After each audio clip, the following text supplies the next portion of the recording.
So last time we talked about the regulation of the circulation, namely the regulation of blood pressure using humoral and local controls. We're going to continue to build that picture today, and we're going to talk about how the nervous system, specifically the autonomic nervous system, draws its effects, makes its effects on the cardiovascular system and why. So this is sort of review at this point because I moved autonomic nervous system earlier, but sympathetic nervous system, thoracolumbar. What's important there is the sympathetic system has a much broader system of control than the parasympathetic does, because every single one of your arteries and veins is innervated by the sympathetic nervous system. Literally, every vessel has these tiny little unmyelinated neurons that travel along with it, carrying this information from the autonomic nervous system. The parasympathetic, it provides innervation to the heart and lungs, not so much to the vessels. Okay, the only vessels that get a big parasympathetic nervous system innervation is the vessels to the gut. And that's not really about blood control or blood pressure control. That's about controlling perfusion during digestion. All right, more on that when we get to the GI section. There's a vasomotor center in the brain. It is shown here. Okay, this is the vasomotor center. And it's the control area of the brain. It's the part of the brain that's going to collect information from the sensors in the body, which we'll talk about later, and then create a plan and send that plan out. So the vasomotor center has multiple connections to different areas of the brain, both deep brain and less deep brain. And there's both input and output. So even though these things take place totally subconsciously, there is still sensory input, information processing, and then motor output, right? It just all happens beneath our control. Now, as is common in the brainstem, the brainstem is really the site of almost all of our automatic controls, our homeostasis controls, and this goes along with it. For example, right next to the vasomotor center is the respiratory control center that we'll end up talking about at the end of this unit. The hypothalamus, we end up talking a lot about in this class. The hypothalamus is the connection between our conscious experience of life and what our body is going to do about it, okay? And I'm not talking about like motor plans. I'm not talking about catching a ball here. I'm talking about, watching a scary movie and having your heart rate go up, right? Well, why did it do that? The hypothalamus got the idea somewhere that you were under threat. Well, where did it get that from? The visual cortex, because you're watching the scary movie. See? So the hypothalamus kind of connects the conscious with the subconscious. Another player here is the adrenal medulla. Remember, the adrenal medulla essentially functions like a giant sympathetic nervous system ganglia. So when it's stimulated, epinephrine is released into the blood, and that has the same effect as the sympathetic nervous system nerves do, right? Which is to cause activation of those receptors that we've talked about. So a little refresher there. Okay, our first example here. Vasomotor tone. Okay, so the sympathetic nervous system is providing a small amount of stimulus to arteries all the time. We call tone, when we use the word tone, we're not talking about sounds. We're talking about there's a steady state supply of a thing, okay? So for example, you have muscular tone all the time. None of your muscles are completely relaxed, right? They all have a little contraction all the time. That's true in your arteries too. The arteries and veins all have a little contraction that's present all the time. So what that allows us to do is it means that we can either go up or down. If 0 was the normal, all we could do is go up. Do you see what I mean? So 0 isn't the normal. Like 5 is the normal, and we can go up to 10 or down to 0. Do you see? So that's vasomotor tone, and we can prove the existence of that through experimentally. Now, unfortunately, when you get into phys, particularly this kind, the next couple talks, we have a bit of data from animal experiments. I'm not happy about it. The animals didn't need to go through that, but we're going to use the information to teach us things, okay? So here what we have is we have a mammal. It's probably a dog, because that's who they usually do these experiments in. This is the this is blood pressure, okay? This is the baseline tone. Now we're going to give the dog total spinal anesthesia. In other words, we're going to put its autonomic nervous system to sleep. All right? So when we drop off the autonomic nervous system, we see a drop in vessel tone, a drop in blood pressure. Why? We took away the tone. We took away the baseline tone of the dog. Now, to see the responsiveness, if we inject epinephrine, we see a big spike up in blood pressure, but it doesn't last very long. It comes right back down. So the vessels that are creating this blood pressure up here respond to norepinephrine, and that norepinephrine is, in the normal case, being released all the time. All right? So having baseline tone allows the nervous system to either increase or decrease blood pressure accordingly. So that's all that's showing you. So vasomotor tone. The reason that the autonomic nervous system is connected to the arteries and veins is because we need to have a system for rapidly controlling blood pressure. Because it turns out that in the natural state, if we took away the control, blood pressure changes for lots of reasons, many of which we're going to talk about over the next couple of weeks. But like postural change, when you go from lying down in the morning to standing up, well, your blood gets pulled towards your feet when you stand up. That causes a transient decrease in your blood pressure. Sometimes we even notice that as kind of a little head rush, right? Whoops, stood up too fast. Well, the nervous system's job is to detect that decrease in blood pressure and then affect an increase in blood pressure to keep your BP at the set rate, right? So postural change makes blood pressure change. Plasma volume. First thing in the morning, you're dry, right? Because you haven't had anything to drink for 8 hours. Well, later on in the day, after you've had your 2 cups of coffee and half a gallon of water, okay, now your plasma volume is maybe a little on the high side. Both of those things change blood pressure. When your plasma volume is too low, your blood pressure tends to be low. And the converse, when it's too high, your blood pressure tends to be too high. Well, we don't want to have to think about all that stuff all the time. So the autonomic nervous system will alter vasomotor tone to keep blood pressure at a set value, regardless of how these other things change, right? Tissue demand is another one. If we're exercising, well, we're going to need a different distribution of arterial blood flow than if we're just sitting in class listening, right?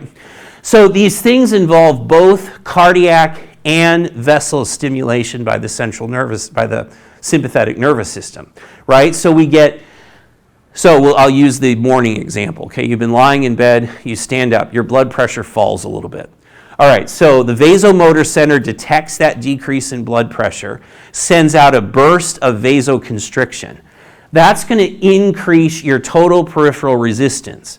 The resistance of the system will go up because of vasoconstriction.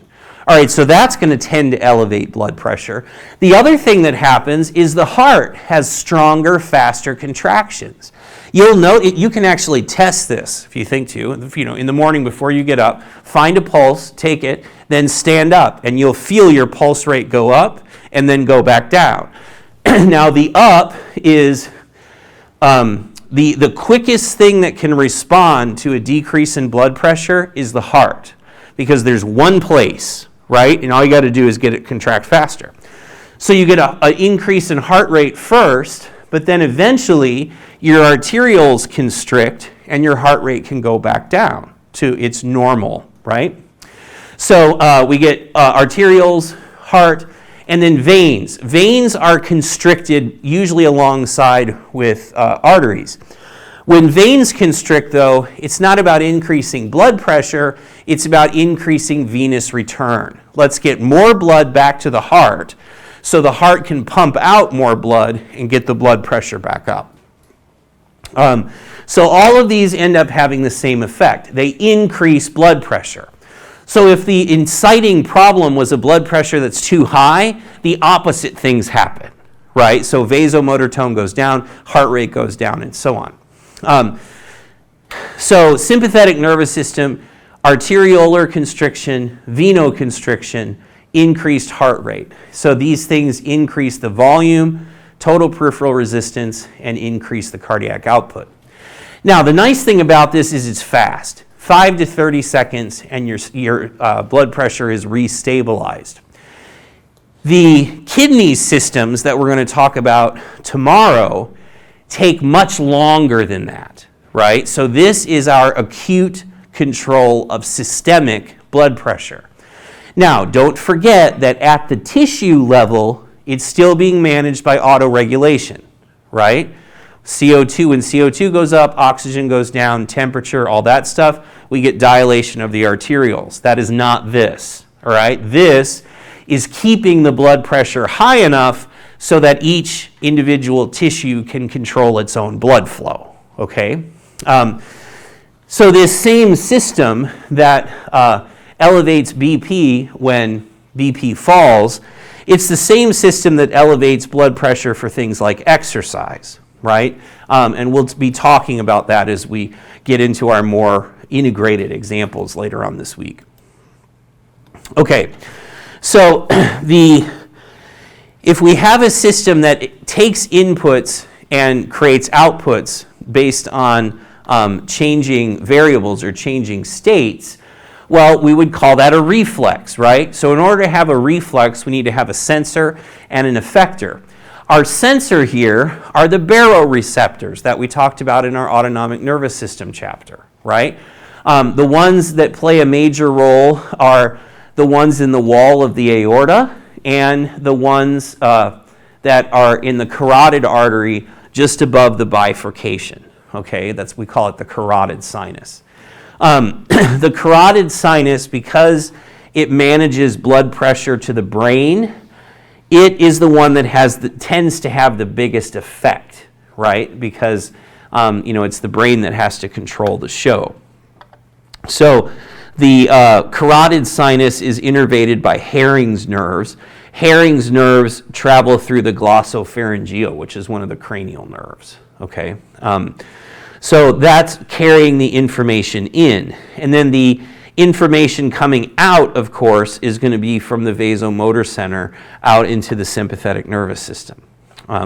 So what we see here, okay, so this is arterial pressure, this is time. Again, we're unfortunately with a dog here. So we're going to clamp both carotids. So we're going to cut off blood pressure to the brain. The carotid sinus is going to detect a major decrease in blood pressure, and it's going to respond with an increase in sympathetic nervous system tone. In other words, an increase in resistance and an increase in heart rate and strength. So what do we see when the carotids are clamped? We get a big increase in blood pressure. That's the result of the carotid sinus seeing a decrease. So it's fighting the decrease with an increase, right? And then here we see the pressure go back down when we release the carotids. Why? Because the carotids have now returned to their normal blood flow, so the increased vasomotor tone is reduced. And what is this one?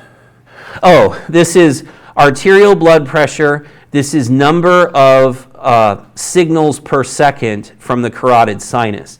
This is just proving that this is in fact a pressure sensor, all right? Because as this carotid body, as pressure in the arterial system goes up, it sends faster signals. See? So we do, in fact, have a blood pressure monitor in the body at the carotid sinus. When blood pressure is high, it sends a lot of signals. When blood pressure is low, it sends only rare signals. See? So we have a sensor to detect blood pressure that then we can respond to. All right. Okay, so what we see over days, so this 24 is hours, right? So that's 1 day, 2 days, 3 days, 4 days, and so on. What we see, again, we got another dog, okay? Over several days, the pressure, even though the dog's doing its thing, right? Eating, drinking, whatever the dog in the lab gets to do, we will see that the blood pressure, it's not so stable that it's one number all the way across, but we have this fairly narrow range of pressures, in this case right around 100 millimeters of mercury. Well, this is the case in the normal, and we refer to this as the pressure buffer system. In other words, even though there are things affecting the dog that would tend to increase or decrease blood pressure, this cardiovascular reflex tends to keep blood pressure in a fixed range, right? So what happens if we kind of disconnect the baroreceptors? We take away the carotid sinus as an input into the brain. Well, then we see blood pressures all over the map. That's the bottom graph here. Same axes, but we see much greater lability, we call that, or variation in the blood pressure. And it's because essentially we've taken away the sensor that detects blood pressure change. So as the dog changes its plasma volume or its exercise state, we see blood pressure go up and down. All right? Now, an interesting thing is the baroreceptors will reset. Okay, so let's say you've got a patient now and their blood pressure is 140 over 90, so elevated. Well, how come their baroreceptors don't detect that and bring it down to a normal range? Because the baroreceptors adapt. If you have a high blood pressure over weeks to months, the set point elevates. So the set point goes up in a patient with hypertension. It's not that their baroreceptors don't work. It's that instead of the thermostat being set to 120 millimeters of mercury, it's set to 150 now, because that's where it's been for the last month.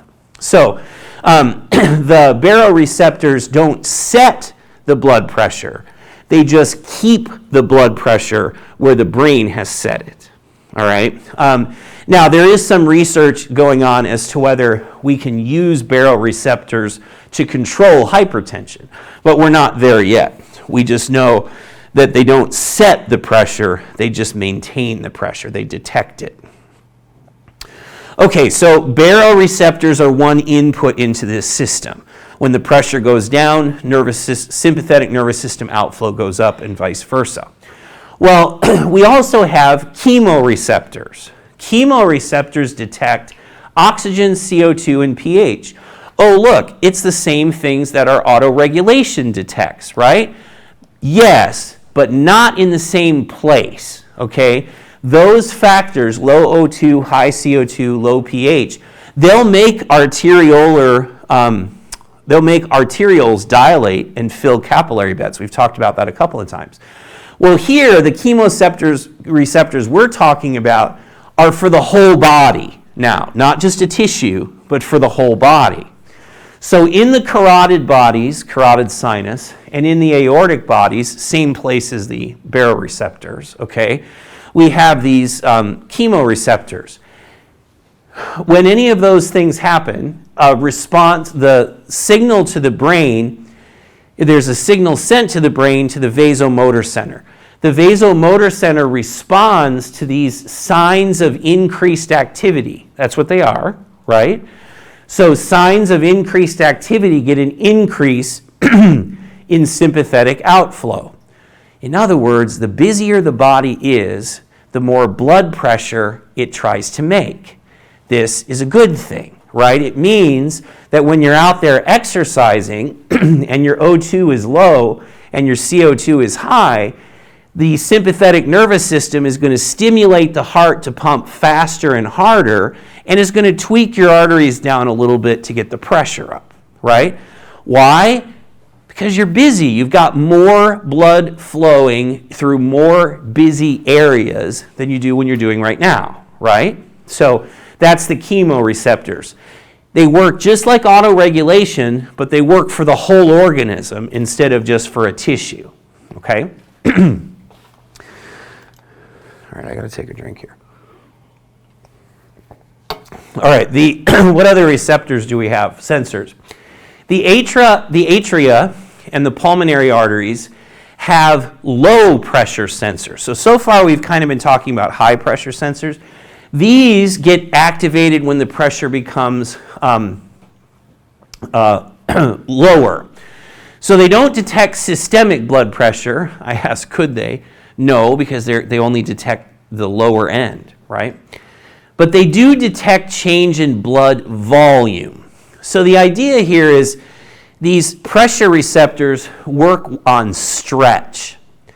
So when the atria get stretched out, okay, it means that we have an extra amount of plasma, an extra amount of blood is returning to the heart, right?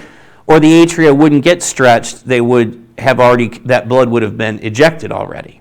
So when the atria gets stretched out, it's a sign that our plasma volume is elevated, that we have extra fluid on board compared to the baseline normal state.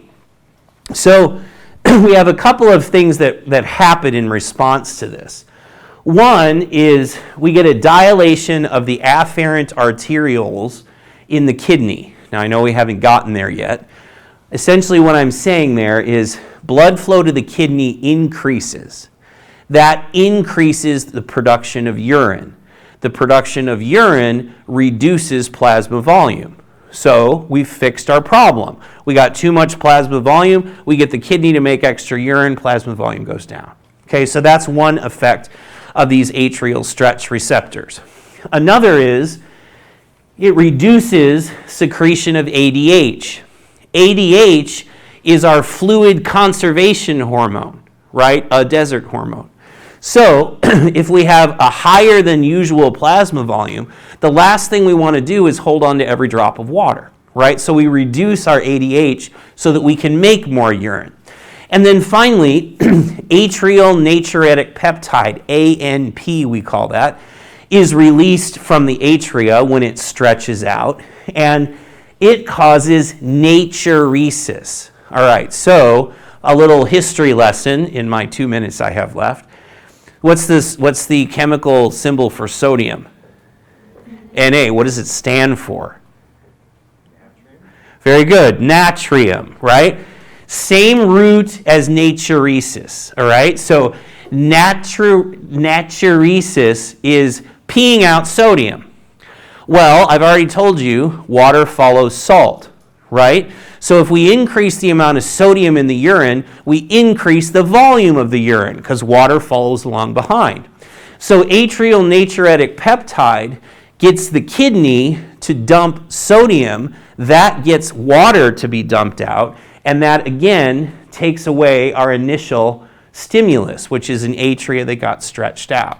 So it's another system for reducing plasma volume. Now, finally, probably my last thing today, atrial stretch also triggers an increase in heart rate. That gets a special name. We call that the Bainbridge reflex. It plays a major role in heart failure, but it exists in all of us. So when our plasma volume is a little elevated, then our heart rate increases. And I ask why? Well, increasing the heart rate increases the cardiac output, how much blood is being pushed out. If we have extra plasma volume, the heart's going to have to work a little harder to move the extra volume around. So we're going to increase our cardiac output through atrial stretch as well, so that we don't have the damming effect. In other words, a backlog of blood ahead of the heart. All right, so we've been talking about the how the nervous system, the autonomic nervous system, and the vasomotor center in the brain play a role in the management of blood pressure. And remember, the overall goal here is the body is trying to maintain a blood pressure because as long as there is sufficient blood pressure, the capillaries can decide where the blood flow needs to be, okay? So the words that we use to talk about blood flow is perfusion. So perfusion is the amount of blood that's flowing into a tissue or through a tissue. Excuse me. So the goal of the cardiovascular system ultimately is perfusion.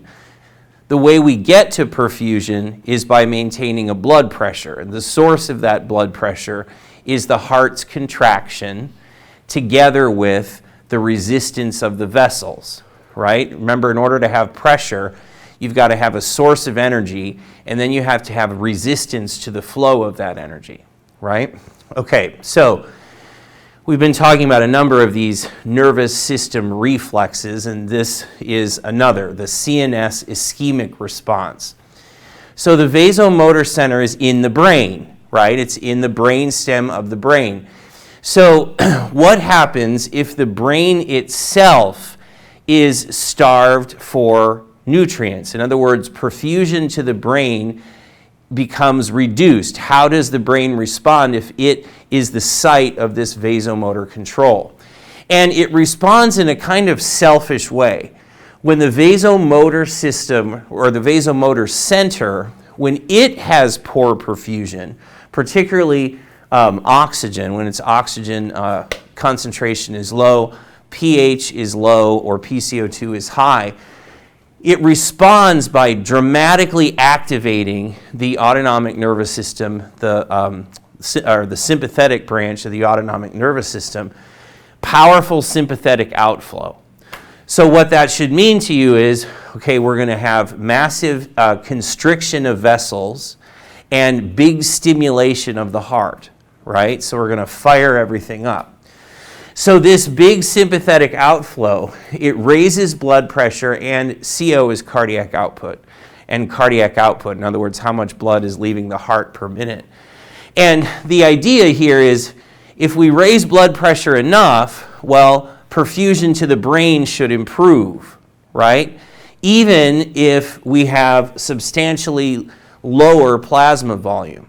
Because remember, many of these systems are really sort of emergency, keep you alive in a bad day systems, right? So like the CNS ischemic response, let's say you were juggling chainsaws and something went terribly wrong, right? So you've lost a bunch of blood. Well, you still need to keep your brain perfused, even though your overall cardiovascular volume is quite a bit lower. Well, if the vasomotor center dramatically stimulates the sympathetic nervous system, we'll get that. We'll get whatever blood pressure and cardiac output the body can still generate, and that will keep the brain perfused, okay? And that's important because the vasomotor center has to take care of the rest of the body, so it has to get taken care of first, so to speak. So this system is kind of an emergency-only system. You're only going to see this when perfusion to the brain is limited. If your brain perfusion is limited, you have a bigger problem, right? This is not a typical day, all right? So this system is for that. There's a special case of this system that gets a special name called the Cushing reaction or the Cushing reflex, not surprisingly named after Dr. Cushing, right? The idea here is the cerebrospinal fluid, if you remember from your anatomy days, the brain is covered and sort of swims in this cerebrospinal fluid. Well, it has a pressure because the brain is in a rigid container, right? Well, CSF pressure can vary. It can be high or it can be low. We'll talk about why that's true later on, but for now, it can be high or low. If the cerebrospinal pressure becomes higher than blood pressure, okay, we have a hemodynamic problem, right? because we have more pressure around the brain than we have supplying the brain with blood flow. So what that will mean, for those of you who remember a little physics, the blood's going to stop flowing to the brain if the pressure in the CSF gets too high, right? So essentially, when that is the case, when our CSF pressure is very high and brain perfusion starts to decrease, we get the CNS ischemic response that we were just talking about. The vasomotor system responds by massively stimulating the sympathetic nervous system. That greatly increases blood pressure until blood pressure becomes greater than the cerebrospinal fluid pressure, and we get perfusion again, right? So this is kind of an emergency system. Now, the downside is the more pressure you put into the brain with the arterial system, the more pressure you can get from the CSF. So it's a bit of a vicious cycle. And in practice, what we often have to do in this case, where our intracranial pressure, our CSF pressure is very high, we have to relieve it somehow in order to restore normal blood flow.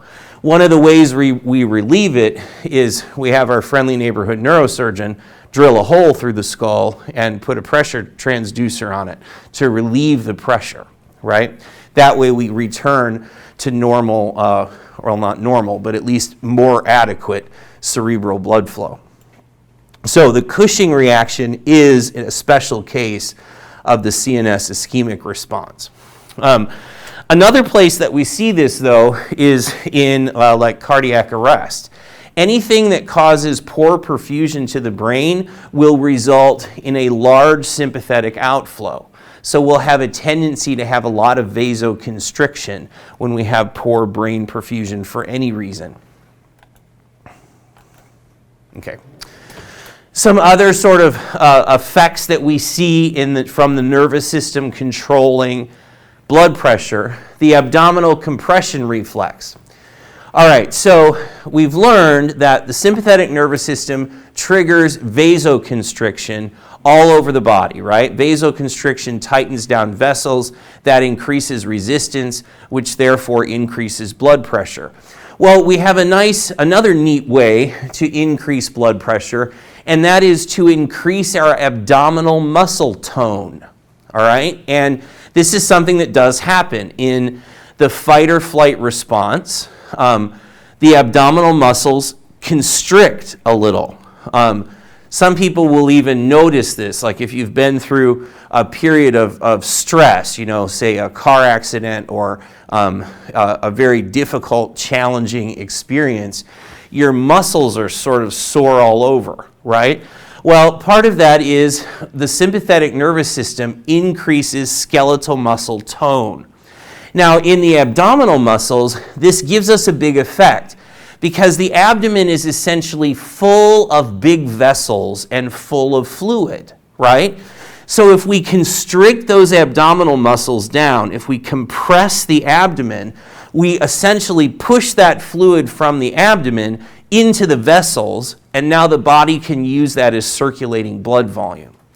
So the increase of the abdominal compression reflex helps to increase venous return. It helps to increase the amount of blood that's returning to the heart and is therefore useful for delivering oxygen.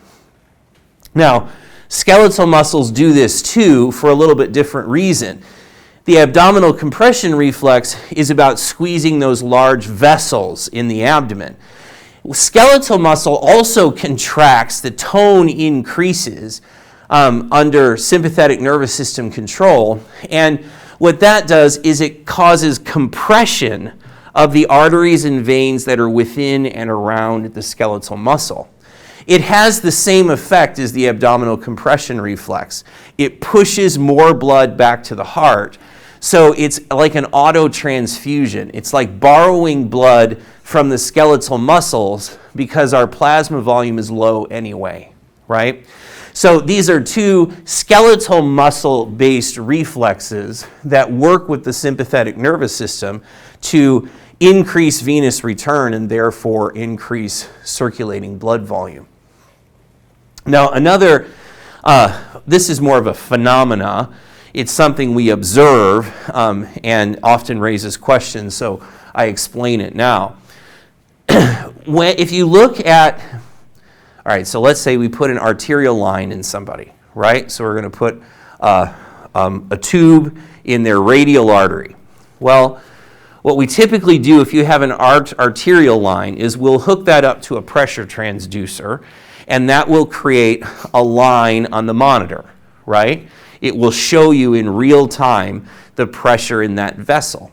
Well, if you watch that line, you got the patient, you're watching the monitor, you'll see that as they breathe, the line drifts up and drifts down as they inspire and expire. We call these respiratory waves, and they're a side effect of how we breathe, all right? The way that we breathe is we lower the pressure in our chest by expanding our rib cage, right? That negative pressure pulls air in. That's the idea. But that negative pressure also pulls blood towards it. The thoracic cavity has a tendency to slurp blood towards it when we inhale, and same cavity has a tendency to push blood out when we exhale, when the pressure goes up. So when we look at an arterial tracing of blood pressure, we see these respiratory waves because of the pressure difference. Now, the other reason we see them is, our bodies are not perfectly segmented and split up. We're not like a computer. So when we get vasomotor center activity, there tends to be some spillover of that excitement or excitation spills over into the diaphragm. So as our sympathetic nervous system tone goes up, these respiratory waves actually become more pronounced because of that sort of spillover effect. So short version, as we breathe, blood pressure rises and falls with respirations, and depending on the patient's fluid status, this can be as much as 20 millimeters of mercury with each cycle. So when you see a patient with an arterial line, those are going to be patients usually in the emergency room, in the operating room, or maybe in the ICU, right? Take a moment and watch the respiratory lines, because it's kind of a neat phenomena. You'll see their breathing line, they'll be on another line of the monitor, right? So you can kind of match the arterial change with the respiratory change. Like I said, it's not really clinically relevant. It's more like this is a phenomena that you definitely see on the monitor, and it's not a bad thing. It's just something that happens.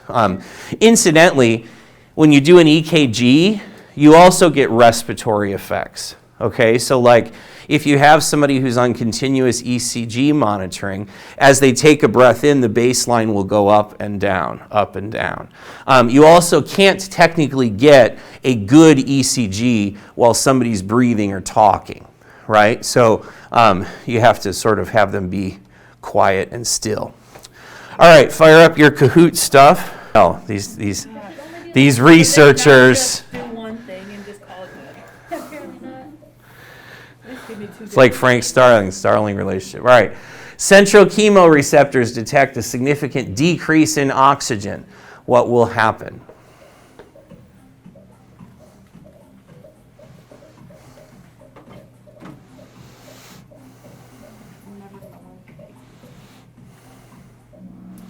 Okay, I thought some of you were going to put vasodilation. All right.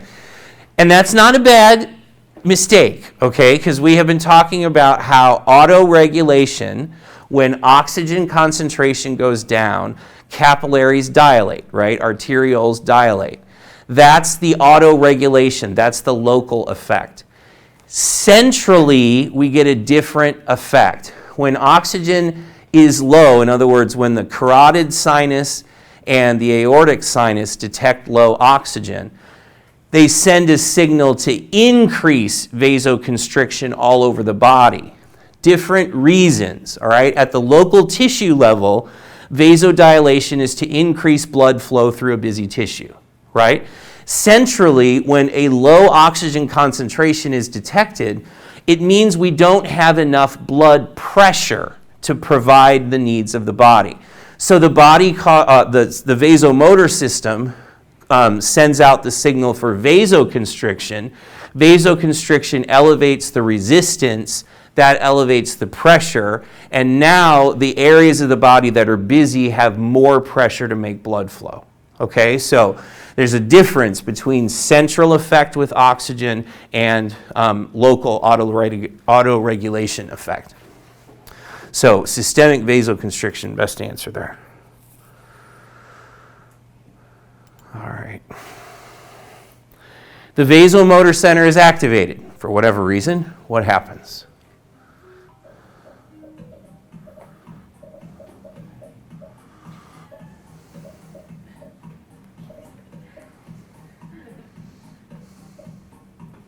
And you read all the answers. I saw the delay. Thank you. Yeah, we get all these things. So the heart beats faster and stronger, right? That's coming through sympathetic nervous system effect on the SA node and the cardiac plateau. The arterioles constrict. That's through the innervation of the arteries, right? And the veins constrict. Now, veins constrict to increase circulating blood flow. Arterioles constrict to increase resistance and therefore pressure. All right, but all three things work to increase the blood pressure and the amount of circulating energy. All right. A patient's thoracic spinal cord is crushed in a car accident. What do you expect?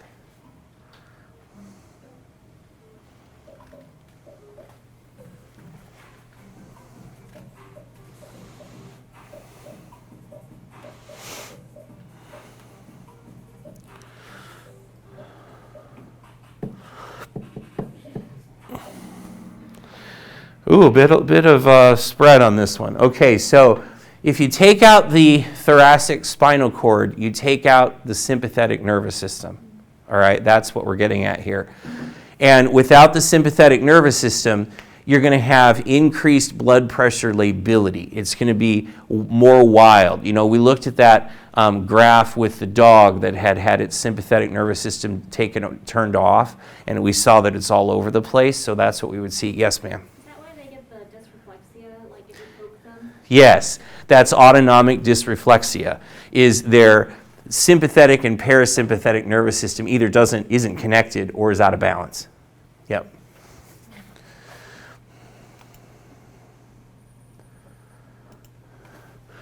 All right, number 4, the intracranial pressure increases to 130 millimeters of mercury. Which of these will happen? Yeah, you got to read through these ones. It's like a test question. That's why I gave you more time.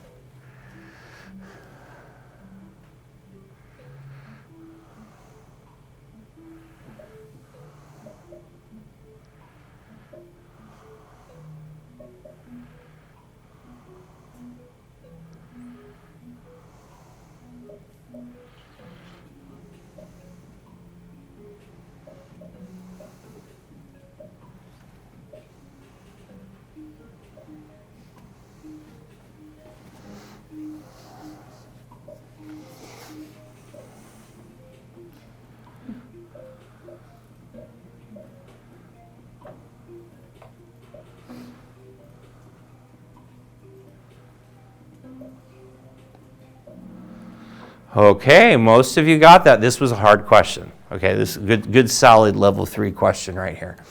All right, so intracranial pressure increases to 130. So we're into the Cushing reaction, right?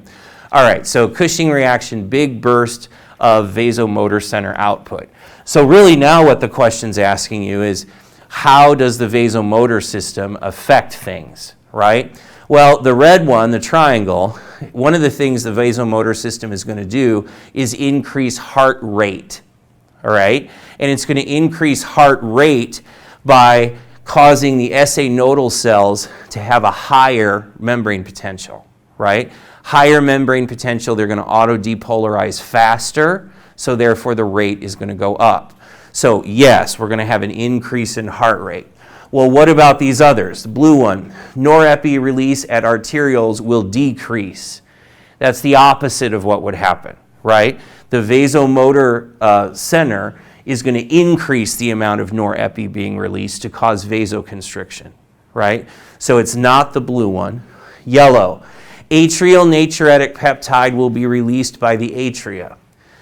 Wrong stimulus. Okay, the stimulus for atrial natriuretic peptide release is increased plasma volume and atrial stretch, right? So we get that when we have too much circulating blood volume. And then green, AV nodal cells will have a longer conduction delay. Remember, the AV node delays the signal between atria and ventricles. If we're speeding up the heart rate, we have to speed up the AV nodal delay. So what makes this wrong is the word will have a longer conduction delay. Had it been shorter, you'd have been fine. Okay, so more of a test question type adventure there. Okay. 3 players just dropped their answer streak. Oh, hard question, I guess. All right, a person moves from lying to standing. Baroreceptor firing rate goes down. What will happen?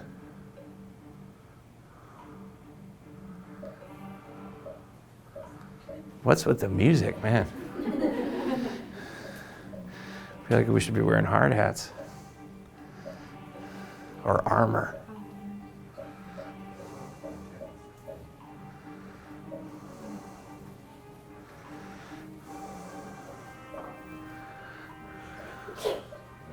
Bless you.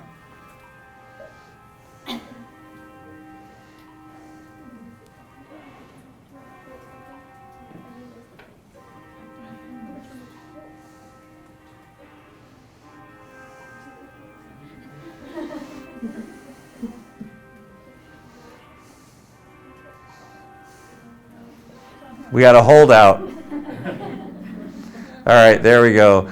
Yeah, it's all these. I'm glad you took the time to look at them. Okay, so there's a few clues in this question. A person moves from lying to standing. How will their blood pressure change? It's going to go down, right? Okay, so that's clue number 1. I actually tell you it's gone down because the baroreceptor firing rate went down. Remember, the faster the baroreceptor fires, the higher the blood pressure is. So low firing rate means low detected blood pressure. All right, when the blood pressure is low, that stimulates the vasomotor center to do its thing and try to bump up blood pressure by increasing heart rate and increasing total peripheral resistance, so arteriolar vasoconstriction. So let's look at the 3. So increased calcium entry into arteriolar smooth muscle cells. That's a fancy way of saying vasoconstriction, right? So more calcium in, tighter vessels, more resistance. The blue one, increased norepi release at the sympathetic nerves. Yeah, because our vasomotor center is activated. So we're going to be doing a lot of that. Decreased AV nodal delay. As the heart rate goes up, the AV nodal delay has to go down in order to keep things in balance. So we are going to see that. It's a direct effect of the sympathetic nervous system stimulation of the heart. Okay? We get 3 things at the heart: increased rate, increased contractility, and reduced AV nodal delay. All right, so it's all of those. And again, that was a challenging question. You'll start to see more of those on future exams where I'm going to make you put the pieces together instead of giving you the pieces already built, right? Because that's more like real medicine is. All right, let's see who our winners are. The Shining Ant, Genius Puffin, Witty Cheetah, nicely done.